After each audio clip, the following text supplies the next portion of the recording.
What if you have housing block that can cover 90% of your city operation?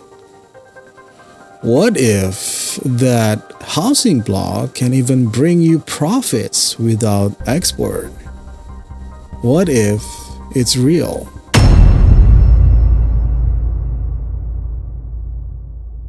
Everything started when I played custom adventure made by the community. They were so creative, so insane and cunning at the same time.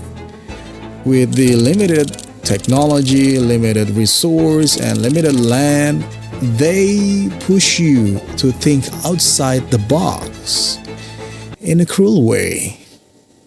So I did my research many times to figure out how I play more efficiently or more effectively and start with the housing block.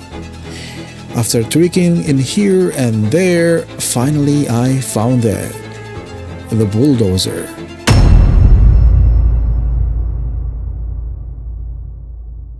The Bulldozer sustained 3,120 at maximum. That almost 400 more than the L-type or 500 more people in the U-type. If you set a normal wage, then you'll get 853 workers. But if you push to the limit, which is very high, then the Bulldozer will gives you 1,000 plus workers. That's huge. If you can imagine how big that number is, let me show you. With that number outside safety, maintenance, and cultural building, the Bulldozer can cover 14 farms, 4 carding sheds, 4 growers' lodges, 4 olive presses, 4 wineries, 1 military block, 2 trireme wharves, century of Hephaestus level, 4 foundries, 2 armories, 2 sculpture studios, 2 machinery shop, and 2 timber mill. And with that number, the Bulldozer provides you 4,267 profits per year, just through the tax from the housing block only. You'll get more if you build military blocks.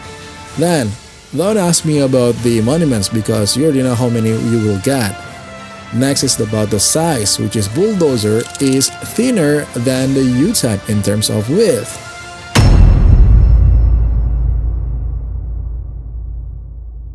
Nothing is perfect, even the Bulldozer has its own downside. For the first one, since Bulldozer has 54 houses, then it will require more money just to build them, so it costs a lot more. And then the second one, if you want to fully develop Bulldozer, then you're gonna need at least 6 monuments, which comes with the third one, which is if you're playing a peaceful episode or adventure when there's no Isthmian games or there's no Olympic games, there's no wars going on or very few of rival, or maybe there's no God's Quest. For the point is, if there's no activity that you can do to farm monuments, then Bulldozer's not fit on it. And then the fourth one, in terms of width, Bulldozer is thinner than the U-type, but in terms of length, Bulldozer is far more longer than the U-type. So if you're playing a small city which in a very small island, then one-liner is still better than it.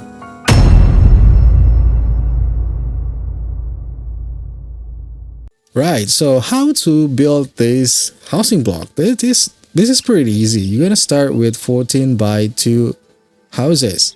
So you can draw it either to this way or this way or that way or this way, right? It's your own choice. But for this video purpose, I'm gonna start with here, and this is gonna be 14 by 2.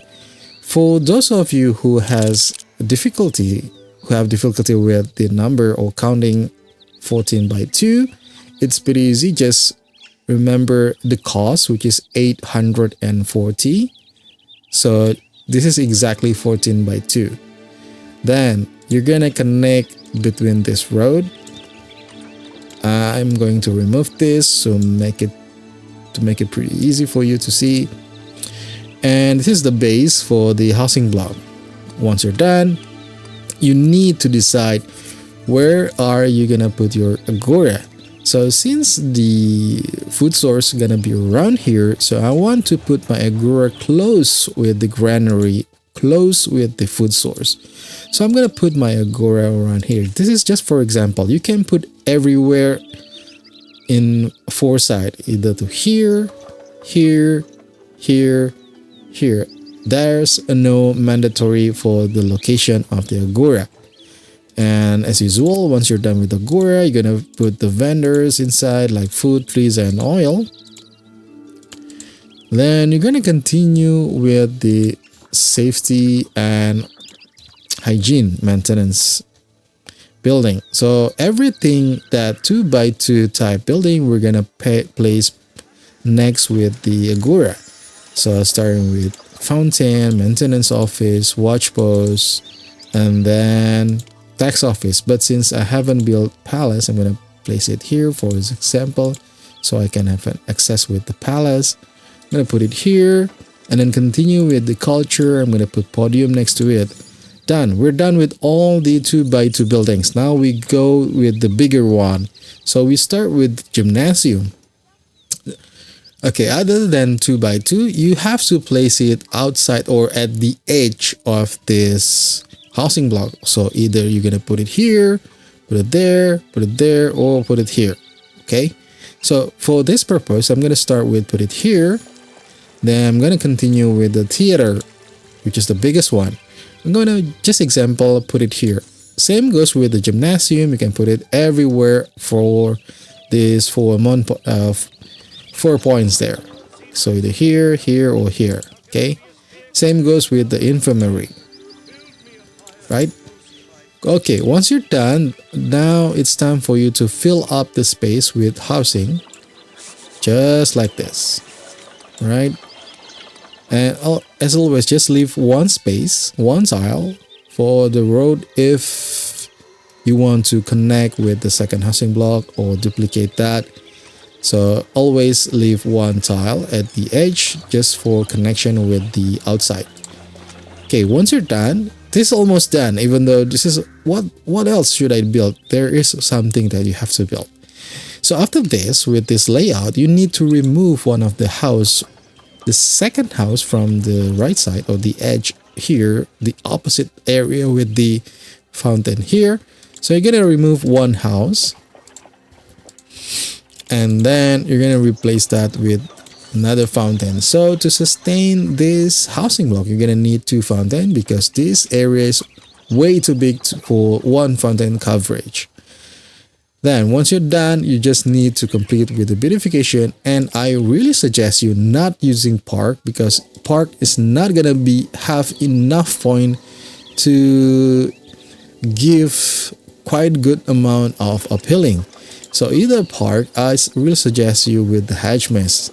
The size is perfect, and you don't need fish pond because fish pond is too big and too overrated, and it's not really efficient to use that big. You can use something else with that size. So I'm gonna complete all the area with the hedge maze.